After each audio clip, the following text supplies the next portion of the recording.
내 목자시니 내게 부족함이 없으리로다. 아멘.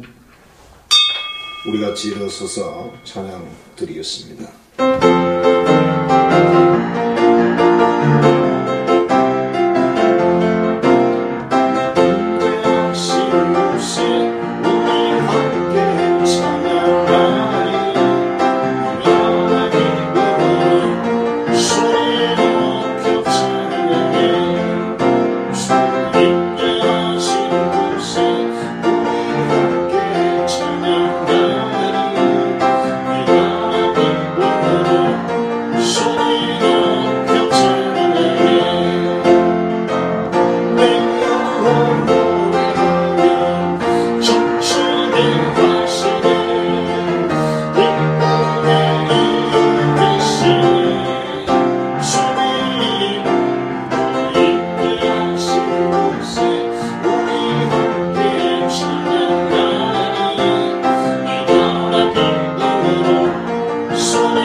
내가 주의 권능과 영광을 보기 위하여 이와 같이 성소에서 주를 바라보았나이다. 주의 인자심이 생명보다 나으므로 내 입술이 주를 찬양할 것이라. 아멘. 생명을 살리기 위해 예수님을 이 땅에 보내주신 하나님 아버지, 죄인들의 기도를 물리치지 아니하시고 영과 육의 모든 필요한 것을 공급해 주시는 그 은혜를 감사드립니다. 십자가를 지신 우리 주님의 참된 사랑과 능력만이 우리의 모든 죄를 속하고 병을 치료하며 모든 약함을 치료할 수 있음을 믿습니다. 오늘도 이 예배를 통해서 우리에게 주님의 그 큰 사랑을 말씀해 주시고 또 우리가 깨달아 알게 하여 주옵소서. 오늘도 우리에게 생명의 말씀을 주셔서 먹고 마셔 만족하게 하옵소서. 예수님 이름으로 기원하옵나이다. 아멘. 찬송가 32장입니다.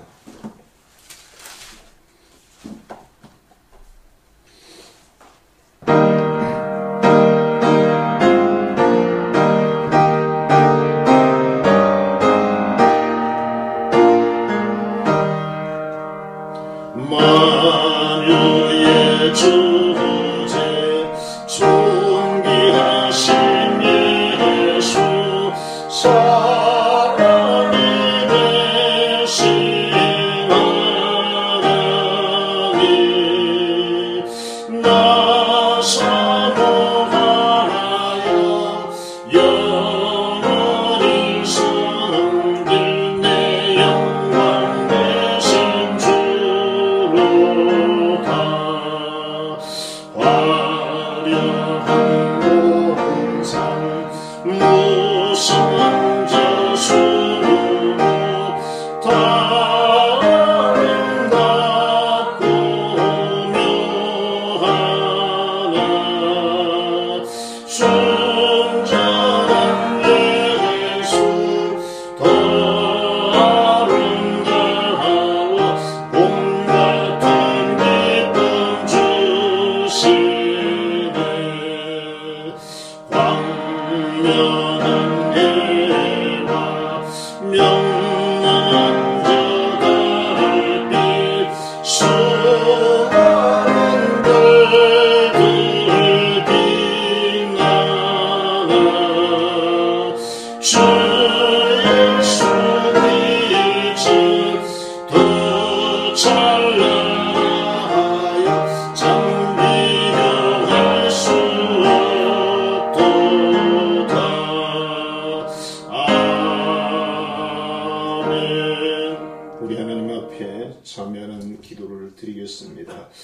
이 나라와 이 백성들의 죄악과 또 우리 믿는 자녀들의 죄악을 우리가 회개함을 통해서 하나님께서 이 나라에 우리 교회에 크게 은혜와 복을 주실 것을 믿습니다. 그래서 이 시간 그것을 회개하는 시간을 갖도록 하겠습니다.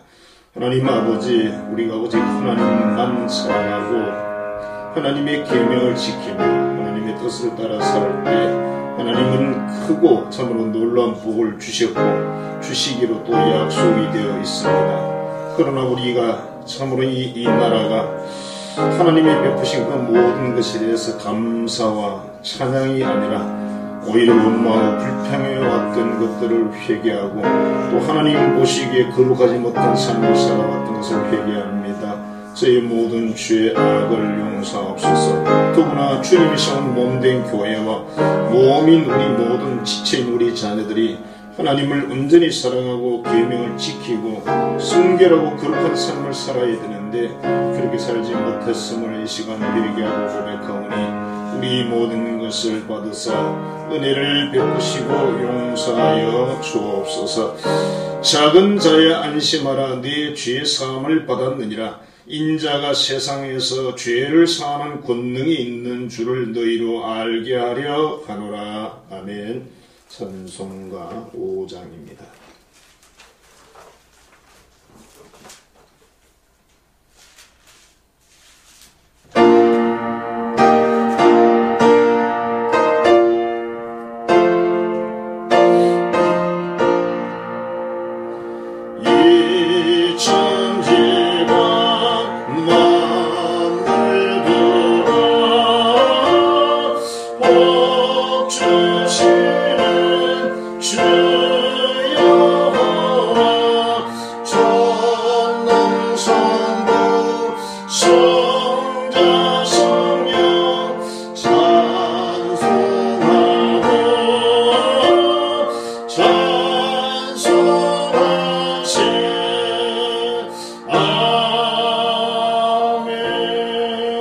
교동문 127번입니다.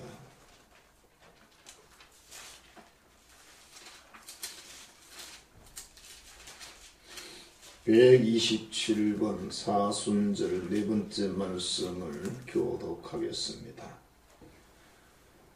여호와를 자기 하나님으로 삼은 나라 곧 하나님의 기업으로 선택된 백성은 복이 있도다. 여호와께서 하늘에서 보고서 모든 죄를 살피시며 곧 그가 거하시는 곳에서 세상의 모든 거민들을 굽어 살피시는도다. 그는 그들 모두의 마음을 쓰시며 그들의 하는 일을 굽어 살피시는도다. 많은 군대로 구원 얻은 왕이 없으며 용사가 힘이 세어도 스스로 구원하지 못하는도다. 우리 영혼이 여호와를 바라며 그는 우리의 도움과 힘이시로다. 우리 마음이 그를 즐거워하며 우리가 그의 성호를 의지하였기 때문이로다. 여호와여 우리가 주께 바라는 대로 주의 인자하심을 우리에게 베푸소서.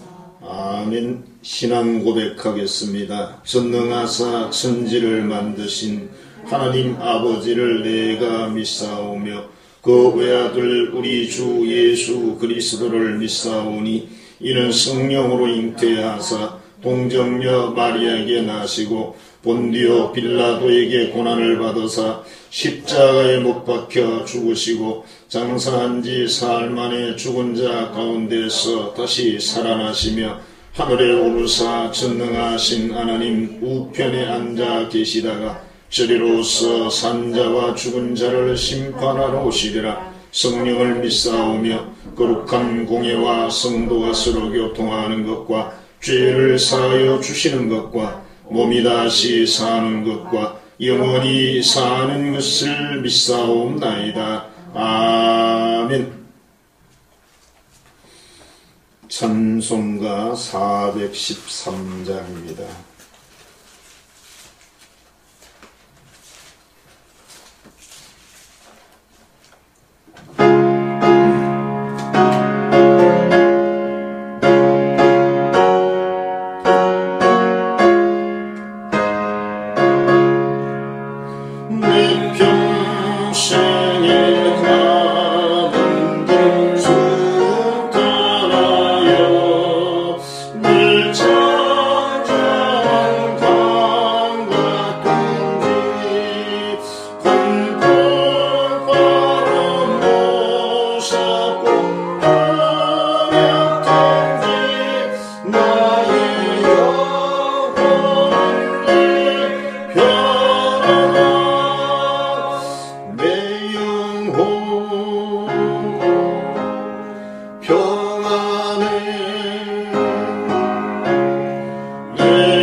주 예수 대가리며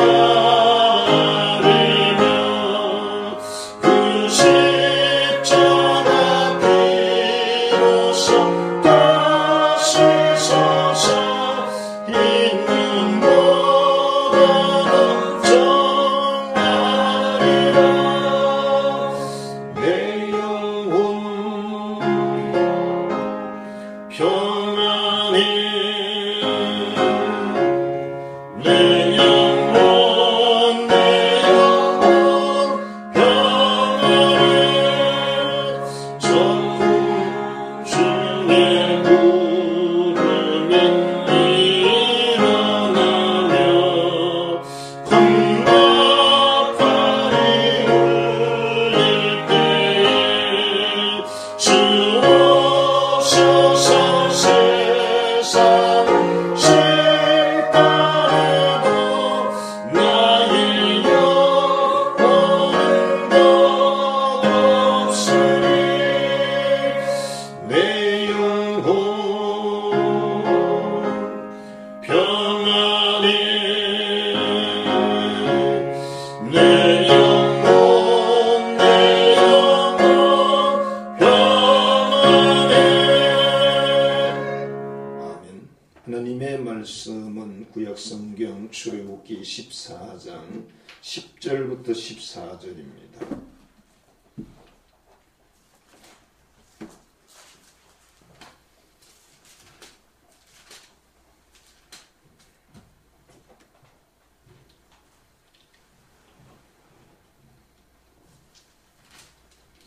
구약성경 출애굽기 14장 10절부터 14절 말씀 봉독하겠습니다. 바로가 가까이 올 때에 이스라엘 자손이 눈을 들어본즉 애굽 사람들이 자기들 귀에 이른지라. 이스라엘 자손이 심히 두려워하여 여호와께 부르짖고 그들이 또 모세에게 이르되 애굽에 매장지가 없어서 당신이 우리를 이끌어내어 이 광야에서 죽게 하느냐? 어찌하여 당신이 우리를 애굽에서 이끌어내어 우리에게 이같이 하느냐? 우리가 애굽에서 당신에게 이른 말이 이것이 아니냐? 이르기를 우리를 내버려 두라. 우리가 애굽 사람을 섬길 것이라 하지 아니하더냐? 애굽 사람을 섬기는 것이 광야에서 죽는 것보다 낫겠노라. 모세가 백성에게 이르되 너희는 두려워하지 말고 가만히 서서 여호와께서 오늘 너희를 위하여 행하시는 구원을 보라.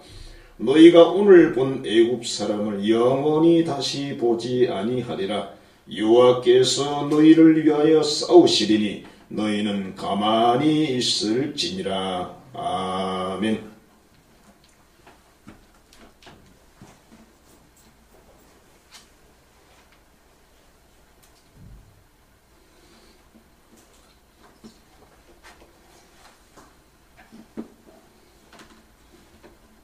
오늘 이 말씀을 가지고 기도합시다 하는 제목, 두 번째의 제목을 가지고 은혜를 나누고자 합니다.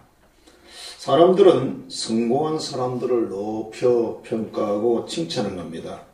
10대의 성공은 성공한 아버지가 있으면 된다고 합니다. 그러나 20대의 성공은 학벌이 좋으면 되고요. 30대는 좋은 직장에 다닌다면 성공한 것이라고 합니다. 40대의 성공은 2차를 쏠 수 있으면 되고 50대의 성공은 공부를 잘하는 자녀가 있으면 된다고 합니다. 60대는 아직 돈을 벌고 있으면 성공이고 70대는 건강하면 성공한 것이라고 합니다. 80대는 본처가 밥을 차려주면 성공한 것이고 90대는 전화 오는 사람이 있으면 성공한 것이고 100대는 아침에 눈을 뜰 수 있으면 성공한 것이라고 합니다. 이 내용을 우리가 분석을 해보면 10대에서 40대까지는 부모님과 자신의 노력의 어떤 열매를 말하는 것이고 50대에서 70대까지는 약간 자신의 의지를 벗어난 성공을 말하고 있고 80대에서 100대까지는 매우 소박한 내용의 성공을 말하고 있습니다. 결론적으로 사람이 가진 소망이라는 것이 매우 크고 또 어려워 보이지만 알고 보니까 또는 살아보니까 그렇게 큰 것도 아니더라 하는 것입니다. 어느 국민학교 80대 할머니들이 동창회를 열었는데 오래간만에 만나서 식사를 맛있게 하고 흥이 오른 어느 할머니가 제안을 합니다. 얘들아, 우리 오랜만에 모였으니까 교가 한번 불러보자. 그러자 할머니들이 굉장히 놀라면서 그 할머니를 쳐다봅니다. 아니, 아직까지 우리 학교 교가를 기억하고 있어? 다 잊어버렸는데 그러면 네가 기억하니까 네가 한번 불러봐. 그래, 좋지, 내가 불러보지. 할머니는 자랑스럽게 모양새를 갖추고 교가를 부르기 시작을 합니다. 동해물과 백두산이 마르고 닳도록 하나님이 보호하사 우리나라 만세. 동창회에 온 할머니들이 우레 같은 박수를 보냅니다. 쟤는요 학교 다닐 때 공부도 잘하더니 기억력도 참 좋다 그지? 칭찬과 박수를 막 받으니 할머니가 너무 기분이 좋아서 집에 돌아와서 할아버지에게 그 이야기를 쭉 합니다. 그러니까 할아버지가 또 깜짝 놀랍니다. 아니, 교가를 여태껏 기억하고 있었단 말이야. 그럼요. 그럼 어떻게 불렀지? 한번 불러봐. 그랬더니 할머니가 또 일어나서 힘차게 불렀습니다. 할아버지가 이렇게 이야기했습니다. 그거 참 이상하네. 우리 학교 교가하고 비슷하네. 할머니가 부른 것은 교가가 아니라 애국가였습니다. 동창회원이나 본인이나 집에 계신 할아버지나 다 치매 증세가 있어서 일어난 이야기라고 할 수 있습니다. 인생의 힘이나 인생의 능력, 최고라고 말하지만 그것도 젊고 총명할 때 이야기고, 어차피 사람은 이 세상에 태어날 때 한계를 가지고 태어나서 살다가 죽는 것이 사람의 한계인 것입니다. 오늘의 말씀은 인간의 가장 무능한 현장을 나타내고 하나님이 너무나 전능하신 능력을 나타내는 그런 현장이 오늘 본문의 말씀의 내용입니다. 하나님께서 10가지 재앙을 애굽에 내려서 에집트의 바로 왕이 항복을 합니다.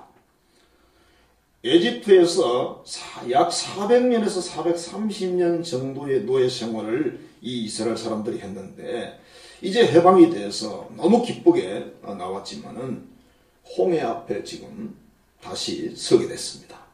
앞은 바다이고 배 한 척도 없습니다. 이 많은 군중들이 건널 수 있는 방법이 없습니다. 장정만 60만이라고 기록을 했기 때문에 여러 가지로 계산을 해보면 약 200만 이렇게 추정을 합니다.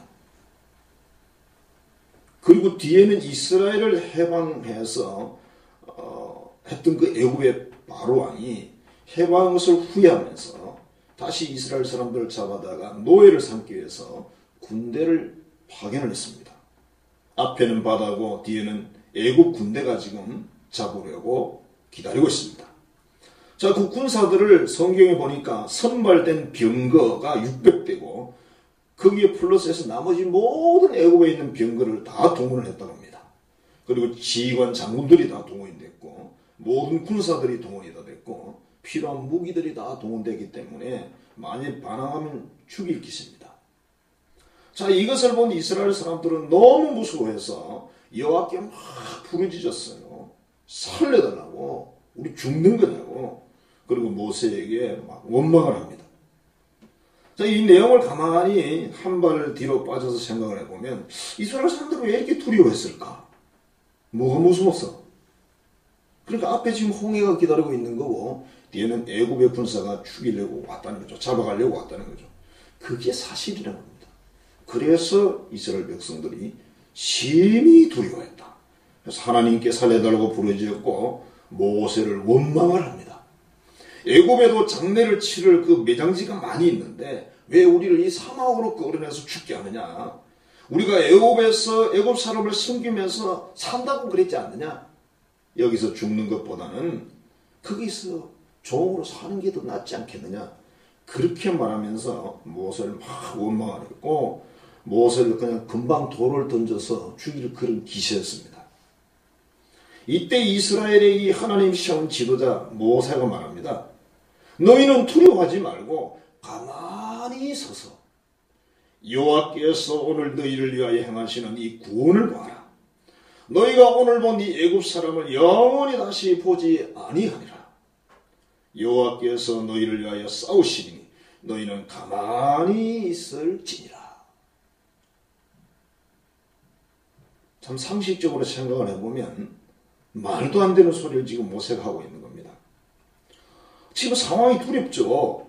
근데 하나님은 모세를 통해 뭐라고 말씀하십니까? 두려워하지 말라.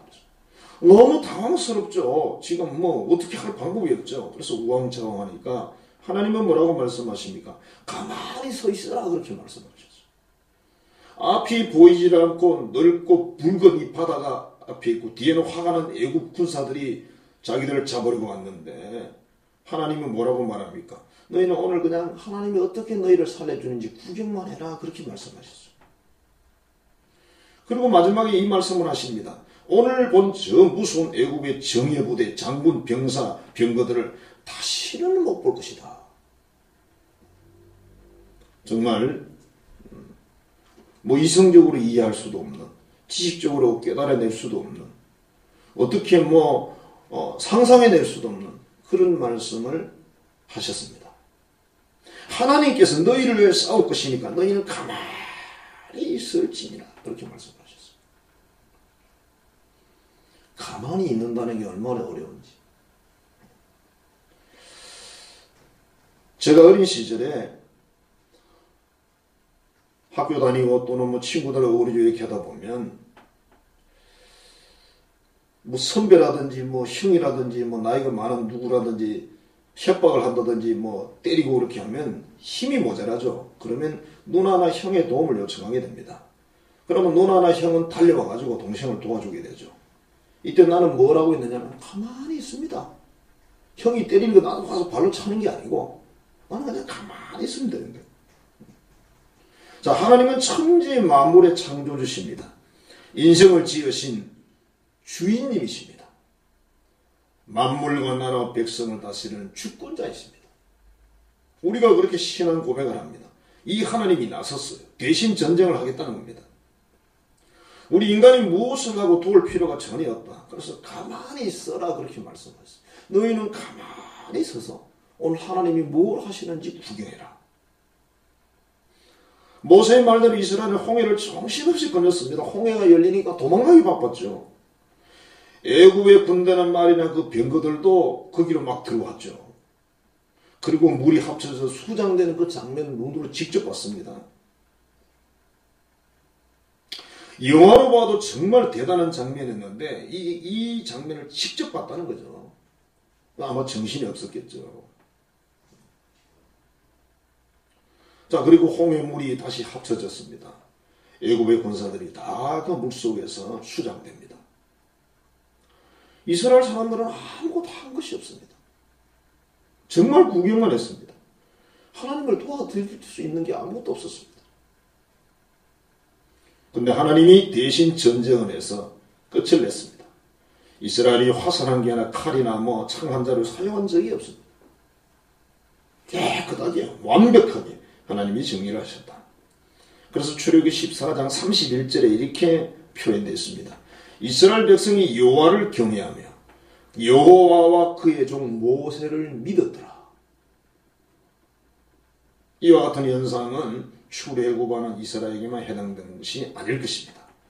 현재 우리의 삶의 현장에도 앞에는 홍해가 있고 뒤에는 애굽의 군사들이 칼을 들고 지금 달려오고 있고, 이것처럼 국가적인 위기나 교회적인 위기나 또 가정적인 위기나 또 개인적인 위기나 어떤 위기들이 우리에게 있을 것입니다. 이때 하나님의 자녀인 우리는 어떻게 말을 하고 어떻게 행동을 하고 어떻게 해야 될 것인가를 오늘 성경 말씀은 우리에게 교훈을 하고 있다고 생각합니다. 자, 그럼 어떻게 하면 좋을까? 이런 상황에서 첫 번째로 이스라엘 백성들이 하나님께 부르짖었다고 했습니다. 부르짖음이란 말은 기도했다는 뜻이겠죠.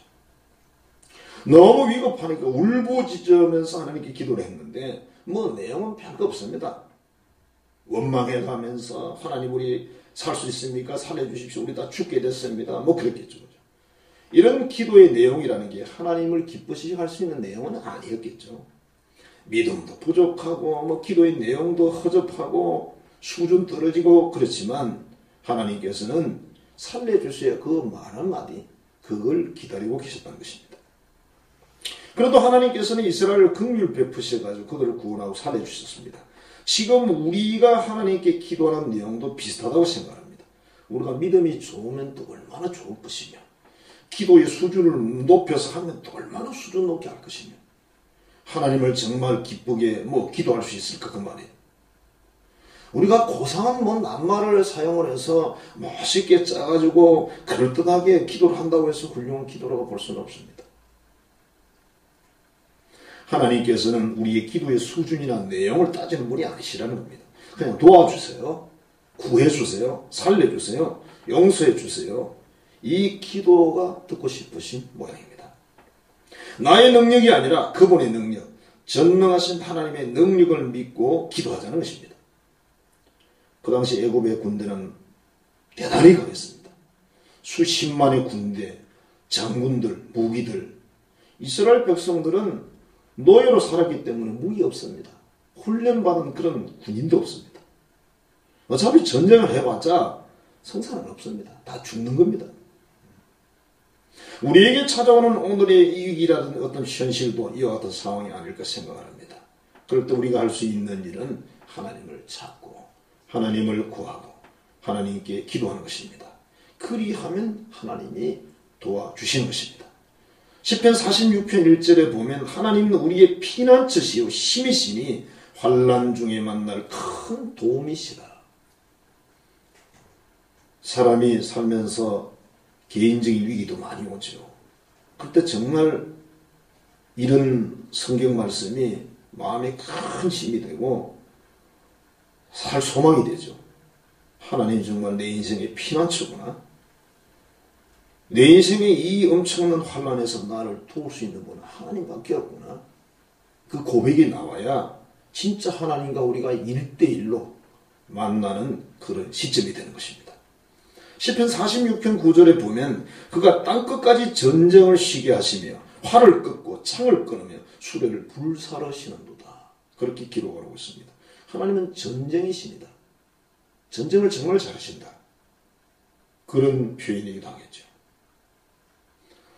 우리 복음성가에 기도만이 능력이라 하시네. 그런 가사가 있습니다. 기도만이 능력이다. 이게 다른 말로 바꾸면 기도 외에는 할 수 있는 게 없다 이렇게 해석할 수 있습니다. 많은 여러 가지 능력들이 있는데 그 중에 하나가 기도가 아니라 이 이스라엘 백성들의 이 현장에 우리가 지금 당하는 여러 가지 위기나 이 현장에 내가 딱 들어가 있을 때 할 수 있는 게 아무것도 없습니다. 기도만이가 아니라 할 것이 기도밖에 없어요. 근데 그 기도가 멋있는 기도가 아닙니다. 어설픈 기도, 어설픈 믿음. 그런 것으로 하나님을 찾더라도 하나님께서는 그 진실함을 보시고 응답하시고 역사하셔서 우리의 그 소원을 이루어 주시는 것입니다.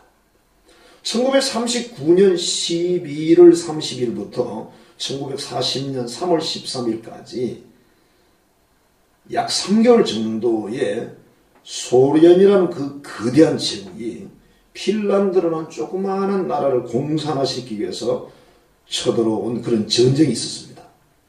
당시 이 소련은 54만이라는 대병력을 동원을 했습니다. 핀란드는 전체 인구가 370만 명이고 현역, 퇴역병, 소년까지 다 징집을 해도 30만 명이 안 됐다고 합니다. 그러니까 그야말로 오합지졸입니다. 소련은 전차가 2,500대, 전투기가 3,800대지만 핀란드는 전차 30대, 전투기 110대였다고 합니다. 그러니까 전차가 2,500대 대 30대, 전투기가 3,800대 대 110대. 군대의 숫자도 무기의 숫자도 그 어느 것도 성산이 없는 전쟁이었습니다. 그런데 결과는 정말 놀라웠습니다. 소련군의 사망자가 12만 7천 명이었고 핀란드군의 사망자가 2만 5천 명. 소련군의 부상자가 18만 9천 명이었는데 핀란드의 부상자는 4만 5천 명. 자, 이렇게 되니까 소련은 90만 명의 병력을 추가 파병을 했다고 합니다. 54만에다 90만 명을 더 추가 파병을 해서 결국 핀란드가 평화협정 체결을 했습니다. 땅을 한 11% 떼주고 그래 전쟁이 끝났다고 합니다. 핀란드가 승리한 겁니다. 공산군의 군대를 물리쳤습니다. 이 핀란드는 그때가 겨울이었는데 이 핀란드 지역이 어떻게 보면 소련보다 더 추웠다고 합니다. 눈이 하얗게 덮인 그 지역을 이용을 해서 스키 저격수 부대를 창설을 해가지고 치고 빠지고 하면서 길목을 지키는 게릴라전을 펼쳤다고 합니다. 72세의 퇴역 군인인 만델하임이라는 이 장군을 불러서 총지휘를 맡겼고 이 모든 또 승리의 비결은 한마음 한뜻으로 뭉쳐서 싸운 건데 좌파 우파가 다 뭉쳐서 싸웠다고 합니다. 그래서 공산당을 막았습니다. 가장 중요한 것은 이것보다 더 중요한 게 뭐냐면 전 국민이 하나님께 기도를 했다는 것입니다. 우리를 살려달라고. 엄청난 그 제국, 군대, 무기 이들을 다 물리치고 승리한 것은 오직 하나님께 기도한 것과 좌파 우파 없이 이 나라를 지키기 위해서 단합한 것이었습니다. 결국 전쟁은 이겼고 공산화시키지를 못했고 그래서 지금의 핀란드가 자유민주주의 국가로 잘 사는 나라로 존재하고 있습니다. 자, 이런데 어찌 하나님의 자녀면서 기도라는 최고의 병기를 가진 우리가 기도하지 않을 수가 있습니까? 지금 바로 이때가 우리 믿는 자녀들이 나라를 위해서, 교회를 위해서, 우리 자신을 위해서 기도할 때인 줄 믿습니다. 기도합시다. 두 번째는 가만히 서서 하나님이 행하시는 구원을 보라고 하나님은 모세를 통해서 이스라엘 백성들이 말씀을 하셨습니다. 인간이 아무리 대단한 지혜를 가지고 있고 대단한 능력을 가지고 있어도 하나님을 도와드릴 수는 없습니다. 그래서 하나님을 도와드리지 말라 그런 명언이 생겼습니다. 하나님께서 이스라엘 위해 전쟁을 하실 때 이스라엘은 아무것도 할 능력이 없고 하지도 않았습니다. 하나님이 전부 다 하셨고 이스라엘은 그냥 가만히 서서 구경만 하였습니다. 그야말로 그 현장에서 구경을 했는데 영화 같은 현장이잖아요. 요즘 표현을 하면 CG가 전혀 없는 실제적인 장면을 본 겁니다. 그 물이 쫙 바람이 불어서 갈라지는 그 장면은 정말 CG로 봐도 대단한데 현장에서 그걸 봤다는 것이죠. 지금 우리의 상황도 하나님은 말씀하십니다. 너희의 지혜와 능력 힘으로 안 되지만 내가 하면 된다. 우리가 하나님께 믿음으로 기도를 하고 그 하나님을 기대하며 바라보고 있을 때 하나님이 다 하시겠다는 겁니다. 하나님은 이스라엘 백성을 자녀로 선택하고 백성을 삼으셔서 그들을 지금까지 늘 이렇게 인도를 하십니다. 자, 이스라엘은 그 나라가 2000년 전에 로마에게 나라를 잃어버리고 방황을 하기 시작을 했습니다. 이 사람들이 다시 돌아와서 나라를 세우고 중동 그 지역이 전부 아랍권 지역인데 서구식 민주주의 국가를 세웠습니다. 경제적으로도 부유한 나라를 이루었습니다. 이 자체만 해도 사람들이 말하기를 기적이라고 말합니다. 2000년 만에 땅을 찾고 거기에 사람이 들어가서 영토를 찾고 그죠? 여러 가지를 찾아서 나라를 세운다는 거 이것도 기적인데 거기다가 서구식 민주주의 국가를 세우고 경제적으로 부유한 국가를 세우고 그렇게 했다는 것 자체가 굉장한 기적이라는 겁니다. 한 4, 5차 정도에 이런 전쟁이 있었는 걸로 기억을 하는데 제3차 중동 전쟁이 있었을 때 이야기입니다. 이때가 1967년 6월 5일부터 6일간 전쟁을 한 건데 그래서 이름이 6일 전쟁입니다. 6일 만에 전쟁이 끝났다는 겁니다. 세계 전쟁 역사상 가장 짧은 기간에 약 250만 정도의 이스라엘 국민이 540만의 아랍연맹 군대를 상대로 싸웠고 아랍 연맹은 전체 인구가 2억 명이 넘습니다. 이 사람들과 싸워서 6일 만에 전쟁을 이긴 것입니다. 그래서 6일 전쟁이면서 기적적인 전쟁이다. 그렇게 표현을 하는데 그게 몇 가지 기적이 있었습니다. 첫 번째가 이스라엘 공군이 이집트의 비행장을 공격하는데 군대 비행장이죠.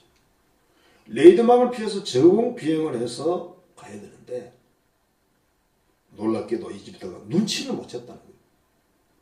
전투기가 지금 가고 있는데.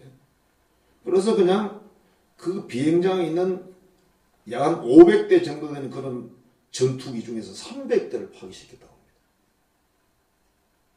이게 첫 번째 기적이래요. 눈치를 못 챘다. 두 번째는 시나이 반도에서 후퇴하는 이집트 군대인데 이스라엘군이 공격이 없었는데 그 사람들이 후퇴를 했다는 거예요. 이집트의 탱크 900대하고 장갑차 1000대가 이스라엘의 탱크 700대와 교전을 하는데 갑자기 어디선가 엄청난 폭발 소리가 들렸다고 합니다. 그 소리를 듣고 놀라서 이 사람들이 후퇴를 했어요. 그것은 이스라엘군이 한 것이 아니었습니다. 얼마나 급하게 후퇴를 했는지 소련제 수십억짜리 군사 장비와 지대공 미사일 전부 버리고 도망을 갔다는 거예요. 이게 또 하나의 기적이었습니다. 그 다음에 기적은 이스라엘의 기갑부대, 탱크부대겠죠. 기갑부대 연대 사령관이 지프차를 타고 가는데 한 상병이 전방에서 엄청난 불길이 치솟는 환상을 봤습니다. 그걸 보고 말하기를 저기로 가면 안 되겠습니다. 그래서 정말 방향을 틀어서 옆에 다른 길로 갔는데 뒤에 따라오던 장갑차 한 대가 그걸 이해를 못하고 직진해 가다가 폭발을 했습니다. 알고 보니까 이집트군이 지뢰를 설치해놨어요. 거기에. 그리 가서 다 폭발해서 끝나는 거예요. 이게 또 하나의 기적이었다고 합니다. 그 다음에 기적은 시나이 반도에서 수천 명의 이집트 군대가 단 몇 명의 이스라엘 백성들에게 항복을 했대요. 이스라엘 군사 몇 명이 부대를 잃고 부대를 찾아서 막 헤매다가 이집트군 수천 명과 만났다고 합니다. 그런데 갑자기 이집트군이 손을 들고 항복을 하더라고요. 그 영문도 모르고 몇 명 안 되는 이스라엘 군이 수천 명을 포로로 잡아가지고 부대로 들어가니까 부대에서 놀라서 난리가 났습니다. 이게 뭐냐? 근데 그 이집트 군들이 전혀 뭘 싸울 그런 기세가 아니더라고요. 그래서 조사를 해보니까 이스라엘 군인 몇 명이 자기들 앞에 나타났는데 그 뒤에 수천 명의 천사들이 총을 딱 들고 자기들 쏠 준비를 하고 있더라는 거예요. 그걸 보는 순간 이집트 군들이 그냥 전의를 상실해버렸어요. 그래서 그냥 무조건 항복했다는 거예요. 이런 것들이 1967년에 6.1 전쟁에 나타난 기적이었습니다. 기적은 어떻게 일어났을까요? 이스라엘은 하나님의 선택한 백성들이에요. 그들이 죄를 지었던 하나님이 벌을 주시겠지만 그들이 이 전쟁 상황에서 얼마나 기도를 했을까요? 거기에 하나님께서 응답하셔서 그들을 구원하신 것입니다. 지금 우리의 상황, 형편, 무엇인가 이상하다고 느끼는 사람도 있을 것이고 느끼지 못하는 사람도 있을 것입니다. 기독교 선교 역사상 약 120년의 선교 역사상 예배 금지가 됐던 이런 상황은 처음인 겁니다. 그것도 국가에서 무슨 권장 사항이 아니라 국가의 어떤 힘을 가지고 탄압하는 듯한 그런 모양새로 예배를 금지시키는 거 정말 이해할 수 없는 일이죠. 그리고 전 세계에 퍼진 이 우한 폐렴이라는 거 이것도 참 이해할 수 없는 일입니다. 그 다음에 이 또 상황에 겹쳐서 다가오는 게 경제적인 다운 상황, 침체 상황입니다. 이것도 정말 이해가 안 됩니다. 이 많은 우리에게 주신 현재 상황들이 전혀 이해가 안 되고 실상은 사람이 뭘 할 수 있는 게 아무것도 없다는 것입니다. 그래서 우리가 할 수 있는 일은 정말 하나님께 기도하고 오늘 본문에 모세를 통해 주신 말씀처럼 가만히 서서 기다리며 하나님의 역사를 구경하자는 겁니다. 기도해놓고 믿음으로 가만히 서서 무왕자랑하면서 뭐 모세를 원망하고 돌들어 던지고 그런 거 하지 말고 정말 하나님을 믿고 기도하고 하나님의 그 능력을 믿고 기대하면서 기다릴 때에 하나님이 오늘 성경에 나오는 애굽의 군사들을 다 물리쳐 주신 것처럼, 그래서 이스라엘 백성들이 다 구원을 받은 것처럼 오늘 우리 대한민국이나 한국교회도 전 세계에 많은 어려움 당하는 저 사람들에게도 이와 같은 은혜와 축복이 있을 줄 믿습니다. 기도하겠습니다. 하나님 감사합니다. 사랑합니다. 우리는 정말 아무것도 아니고 우리가 뭘 한다고 해도 믿으면 얼마나 믿을 것이며 기도를 하면 얼마나 전심으로 할 것이며 하나님을 기대하고 바라보면 얼마나 바라볼 수 있겠습니까? 우리나 그때 당시 이스라엘 사람들이나 똑같은 형편과 처지인 줄로 믿습니다. 그러나 우리가 하나님 앞에 이 상황에서 믿음으로 기도하고 기다릴 수는 있습니다. 가만히 서서 있을 수는 있습니다. 하나님 이 일을 우리 한성교회와 모든 가족들이 담대히 행하여 참으로 이 나라에, 이 민족에, 또 한국교회에 이 모든 사람들에게 하나님의 은혜와 구원의 축복이 임할 줄 믿습니다. 하나님 역사하시고 은혜 베풀어 주옵소서. 예수님 이름으로 축복하며 기도하옵나이다. 아멘. 찬송가 406장입니다.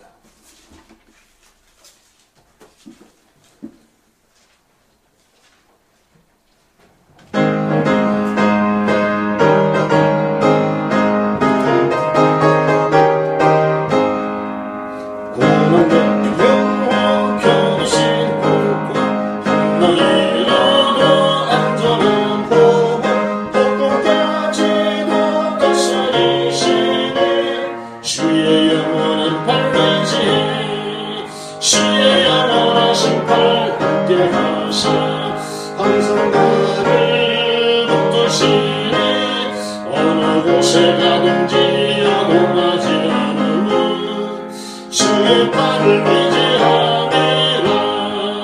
세상 친구들 나를 버려도 예수를 함께 동행함으로 주의 은혜가 충만하리니 주의 영원한 발 의지해 주의 영원하신 발 함께 하사 항상 나를 붙드시니 어느 곳에 가든지 여동하지 않으니 주의 발을 의지함이라.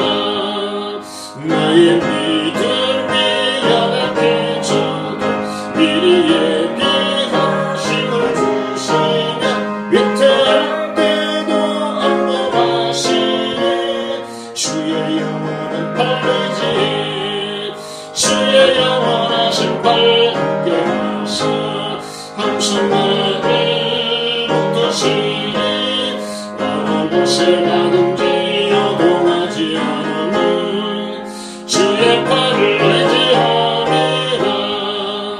능치 못한 것 쉽게 없으니 나의 일생을 지켜갈게 나의 모든 짐 대신 지시니 주의 영원한 발 의지해 주의 영원하신 발 함께 하사 항상 나를 붙드시니 어느 곳에 가든지 여동하지 않으니 주의 발을 의지함이라. 아멘. 기도하겠습니다.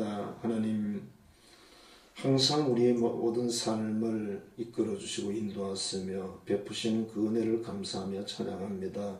오늘도 하나님 아버지 우리가 예배를 드리오니 우리의 이 모든 것에 은혜 베푸시고 역사하시옵소서. 또한 예수의 이름과 보혈의 능력을 덮으셔서 우리 연약한 형제자매들과 또 병원에 있는 자녀들을 만져주시고 치료하여 주옵소서. 건강케 하옵소서. 또 우리 생활의 현장에 늘 필요하고 좋은 것을 끊임없이 주께서 공급하여 주옵소서. 이 시간 우리가 정성을 다하여 하나님의 것을 구별하여 드리나이다.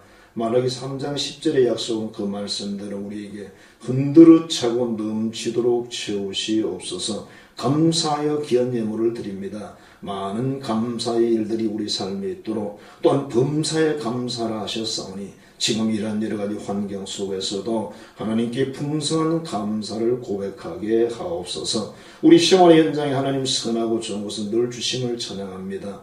일상생활에서도 하나님이 늘 동행하사 좋은 것으로 저희들에게 공급하여 주옵소서. 우리가 주의 나라와 의를 위해서 여러가지 헌신하며 희생하는 모든 예물들과 삶의 것들을 하나님 기뻐 받아주시고 좋은 곳에 귀한 곳에 쓰임을 받으며 아름다운 역사와 열매를 또한 거두게 하여 주옵소서. 예수님 이름으로 축복하며 기도하옵나이다. 아멘. 축도하겠습니다. 주 예수 그리스도의 은혜와 하나님 아버지의 극진하시고 크신 사랑하심과 또한 성령님의 교통 교제하시는 역사가 여러가지 상황 속에서 힘들고 어려운 하나님의 모든 자녀들의 머리 위에 또한 하나님 아버지 이 모든 것으로부터 하나님의 보호하심을 믿고 기대하는 자녀들의 머리 위에 또 구원을 믿고 가만히 믿음으로 서서 기도하고 기다리기로 결단하는 하나님의 모든 자녀들의 머리 위에 이제로부터 영원토록 함께 하시기를 간절히 축원하옵나이다. 아멘.